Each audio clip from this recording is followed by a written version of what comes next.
My truck hits the corner and comes barreling through people, throwing people like a movie scene, like real life, throwing people into the air. They falling under the car, all that. Bodies all up and down the street. Everybody screaming and hollering. You look down, you see somebody doing CPR. You look around, people crying on the floor, like brains, matter all over the ground. And yeah, it really hurt me to see like one of my closest friends like that. The deadly Bourbon Street attack is our top story this morning. We know that 15 people are dead, 30 people are injured. President Biden addressed the nation about the horrific attack. Take a listen. I'm not going to comment on any specific yet. I've contacted every agency in the federal government as well as the state. They're all coordinating to get to the bare facts. Your reaction when you heard what happened? Well, the reaction was one of anger and frustration. Thank you. The FBI identified the suspect as 42-year-old Shamsud-Din Jabbar. He's a U.S. citizen and an Army veteran from Texas. For more on who's behind this act of terror, I want to bring in now my colleague, Court TV field reporter Cody Thomas. Cody, tell me, what do we know about this guy, and also what do we know about any alleged accomplices in this attack? Well, Julie, we'll begin with him, as you just said, 42 years old, born and raised in Texas, a U.S. citizen, served in the Army from 2007 active duty, 2007 to 2015. Once he got done with active duty, he served in the reserves until 2020. He got out as a staff sergeant. Now, in 2021, he was hired on at a staff level position with Deloitte, one of the big four consulting firms in the world. So making decent money, around $10K a month, according to court documents. So he was doing fairly well for himself. No prior criminal record or anything like that.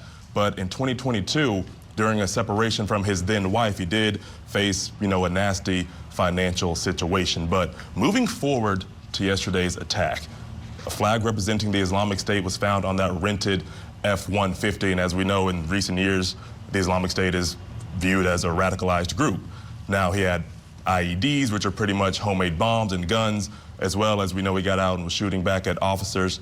But the key here is, Julie, the Louisiana Attorney General says that he did not act alone, as multiple pipe bombs and IEDs were found in the area of Bourbon Street around the French Quarter. Take a listen to what she had to say.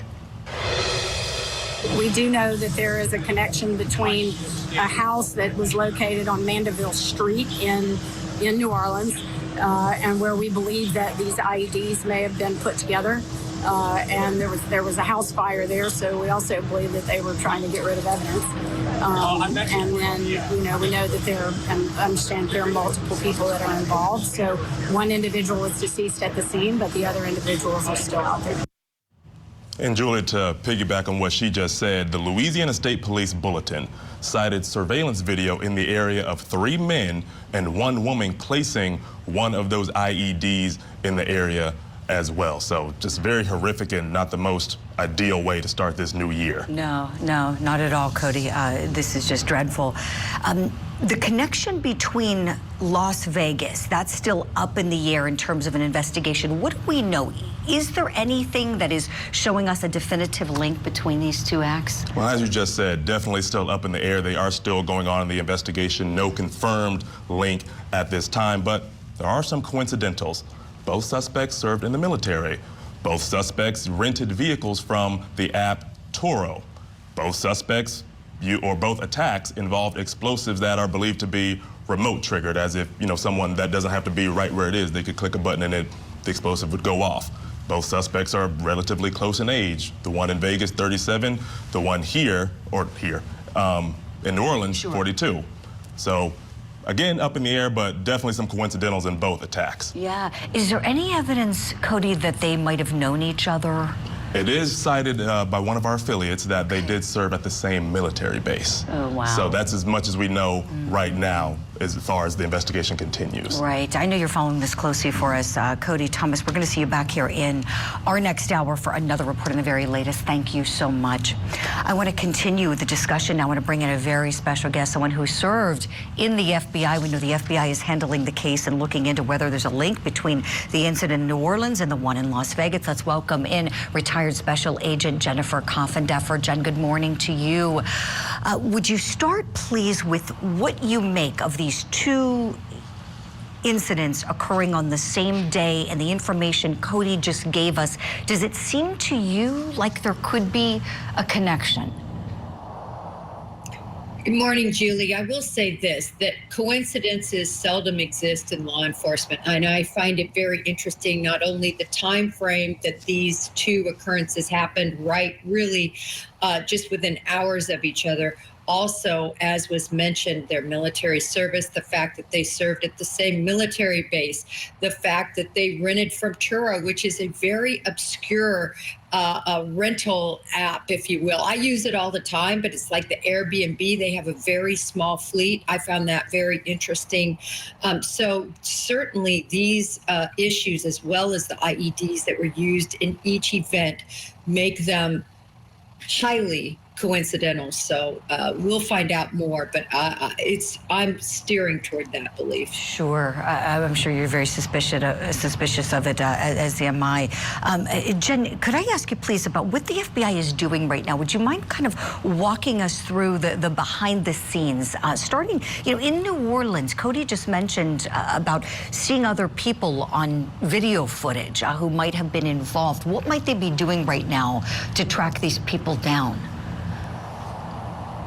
Well, actually, there was a very recent report that said, in fact, those 4 individuals, the 3 men and 1 woman, have now been cleared of suspicion, but that, of course, they still believe others were involved. The key to this whole thing is those IEDs and the digital communication. In other words, Julie, everyone knew, including Mr. Jabbar, that he was going to die that day. He went in there, absolutely knowing he was committing a word that we need to bring back in our vocabulary, right? There's several: jihad, radicalization, ISIS, Al-Qaeda.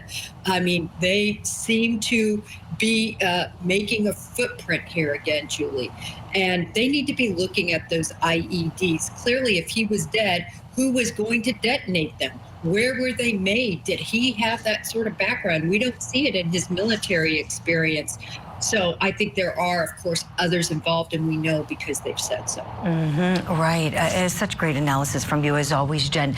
Jen, I'm curious what you're thinking about. You're also a podcast host. Break the Case is your show. Tell me, when you heard this news, I know your heart sank. What were your initial thoughts, and then your thoughts waking up this morning, the questions that are really at the front of your mind?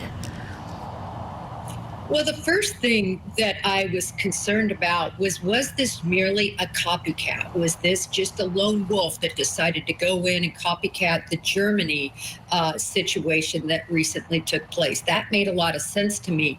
But my heart really sank, Julie, when I found out how intricate this was, that there were other IEDs, this rental car, that he was willing to give up his life for his mission, and that, of course, he was former military. So top on my mind is there a actual active cell working right now to recruit former military individuals who are at a low point in their life and are vulnerable?